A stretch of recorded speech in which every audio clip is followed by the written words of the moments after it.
يلا نعمل ورقة لحمة موزة دايبة دوب، حاجة جوسي من الآخر، هتطلع معاكم خطيرة. أول حاجة فوق هحط معلقة كبيرة من السمنة. أول ما تسخن هنزل بقطع اللحمة الموزة، حط عليها معلقة صغيرة من الفلفل الأسود، وهحط رشة بسيطة من السكر. هشوحها على الجنبين. أول ما تاخد لون من جنب هقلبها على الجنب التاني لحد ما توصل للون التحمير الخطير ده.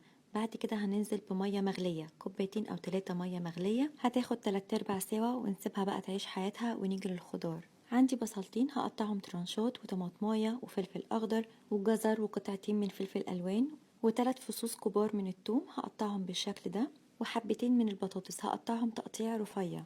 البهارات اللي استخدمتها في الخضار: رشة بسيطة من السكر، معلقة كبيرة من ال11 بهار من كنور، تقدروا تستبدلوه ببهارات لحمة، معلقة صغيرة من الفلفل الأسود والملح، نص ليمونة، معلقة صغيرة خل، معلقة كبيرة زيت.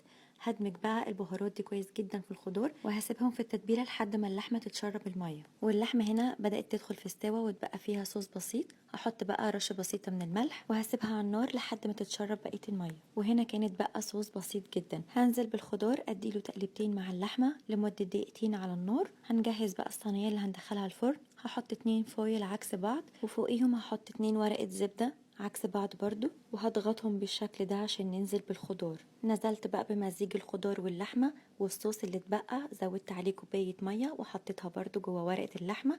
وهنكون محضرين كوباية مية مغلية. بعد ما قفلت ورق الزبدة والفويل كويس، نزلت بكوباية مية مغلية من بره وعلى فرن سخن أعلى درجة حرارة أول نص ساعة، وبعد كده لمدة ساعة ونص على درجة حرارة 220. الرف اللي تحت الرف اللي في النص بالظبط. هتطلع معاكم بالشكل الخطير ده، حاجة جوسي كده. شايفين اللحمة قد ايه دايبة دوب، والطعم بقى حكاية. لازم تجربوا ورقة اللحمة دي بالتتبيلة، هتطلع معاكم جامدة جدا.